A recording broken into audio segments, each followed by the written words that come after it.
Salut à toi, bienvenue dans cette vidéo. Alors aujourd'hui on est vendredi après-midi. Là je viens de finir ce que j'avais besoin de faire cet après-midi pour boucler le travail pour la semaine.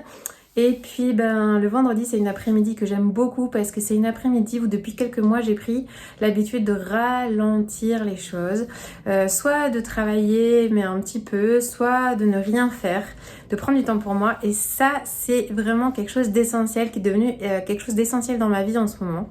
Et pourquoi est-ce que je te raconte tout ça? Tout simplement parce que dans cette nouvelle vidéo aujourd'hui j'avais envie de te partager la façon dont les habitudes que j'ai mis en place dans mon quotidien pour ralentir et simplifier mon quotidien, pour retrouver une sérénité de vie, pour arriver à retrouver du plaisir dans chaque journée, pour arriver à profiter de l'instant présent, de la réalité de ma vie, et plus avoir cette sensation d'être constamment sous pression, de courir après le temps. Et puis aujourd'hui, j'ai envie de te partager tout ça d'un côté plus perso, en fait, pour que ça puisse tout simplement t'inspirer. Donc je vais pas te dire qu'en fait c'est ça qu'il faut faire et puis c'est la méthode clé, pas du tout. Mais c'est juste en fait des éléments que nous, dans ma famille, on a mis en place dans nos vies, et puis qui peuvent peut-être t'inspirer et puis t'aider, pour toi aussi t'aider à trouver le repos dont tu as besoin et à simplifier ton quotidien pour retrouver la sérénité dont tu as besoin. Alors du coup, comment est-ce que... Je m'étouffe en même temps. Alors du coup, on est vendredi, puis alors je vais t'expliquer comment ça démarre. On a vraiment un petit rituel qui est très spécial le vendredi soir. On a un repas en famille, c'est vraiment un repas particulier. C'est un repas dans lequel on peut aussi inviter parfois des voisins ou des amis. C'est un repas qu'on aime être convivial. Et puis, c'est notre repas d'ouverture du week-end, de ce temps de repos qui est important pour nous. Alors, on essaie de se faire plaisir, on mange un bon repas. Ça ne veut pas dire que je vais faire beaucoup de cuisine avant, je fais quelque chose de très simple. Mais c'est aussi quelque chose de, on se prend pas la tête, ça nous fait très plaisir. On mange un bon dessert, c'est très souvent de la glace, c'est le petit rituel du vendredi soir.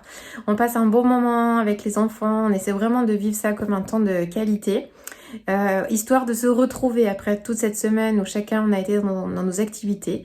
On se retrouve lors de ce repas et puis on essaye de vivre un petit temps parfois de gratitude ensemble. On se dit qu'est-ce qu'on a apprécié dans cette semaine, qu'est-ce qu'on a aimé, on se remercie pour certaines choses.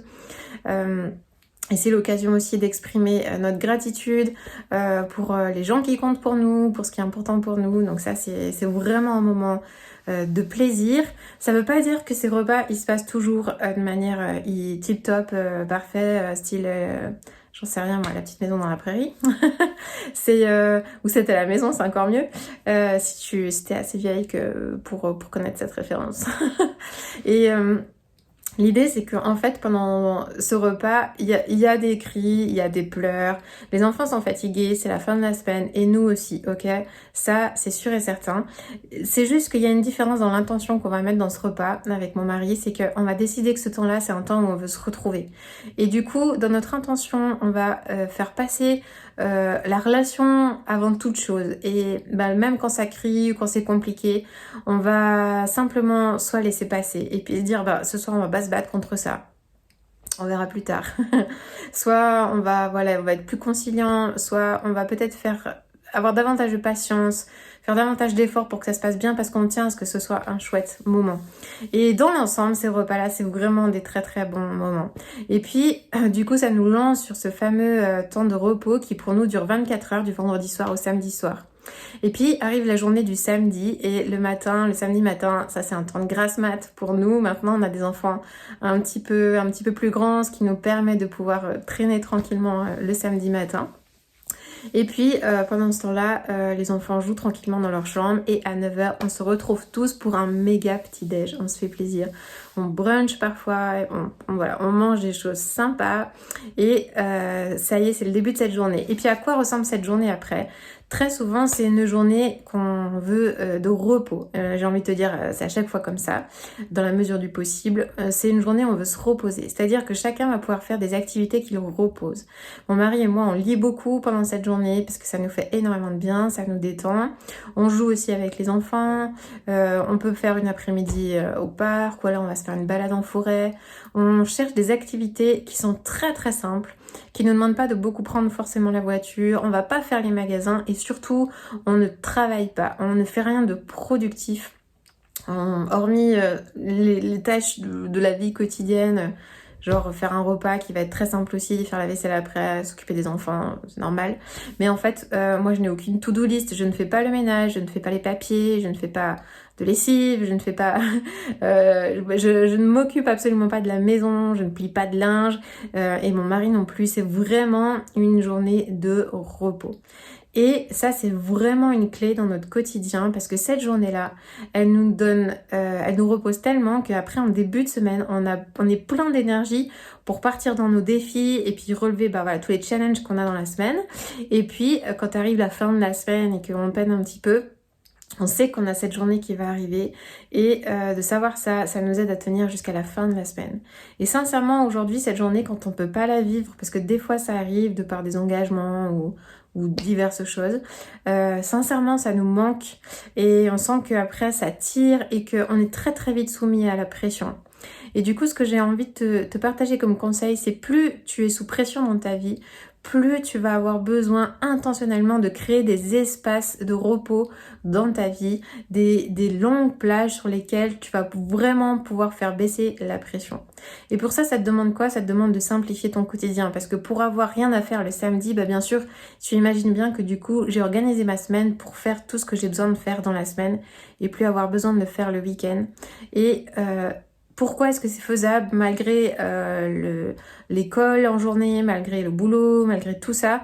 C'est simplement qu'en fait, j'ai énormément simplifié tout ce que je dois faire dans ma maison. Il y a beaucoup de choses que j'ai enlevées, que je ne fais pas.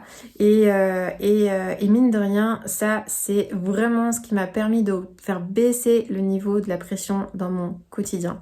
Voilà. Écoute, c'était une petite partie de ce que je mets en place dans mon quotidien. Si ça t'intéresse, si tu as envie d'en savoir plus, écoute, dis-le moi. Si ce genre de vidéo t'intéresse, dis-le moi dans les commentaires. Je serais vraiment ravie de savoir qu'est-ce que tu en penses, comment ça te parle. Et puis, est-ce que ça te semble faisable de mettre ça en place dans ta vie ou pas? Vraiment, je serais très très intéressée d'avoir ton retour. Et puis, si ce sujet il te parle, si tu sens qu'à l'intérieur, il y a quelque chose qui aspire à ça chez toi, vraiment, je suis sûre et certaine que chez plusieurs d'entre vous qui êtes en train de regarder cette vidéo, à l'intérieur de vous, ça fait écho et puis vous vous dites, mais en fait, clairement, j'ai besoin de ça. Et vous vous reconnaissez comme étant constamment sous pression.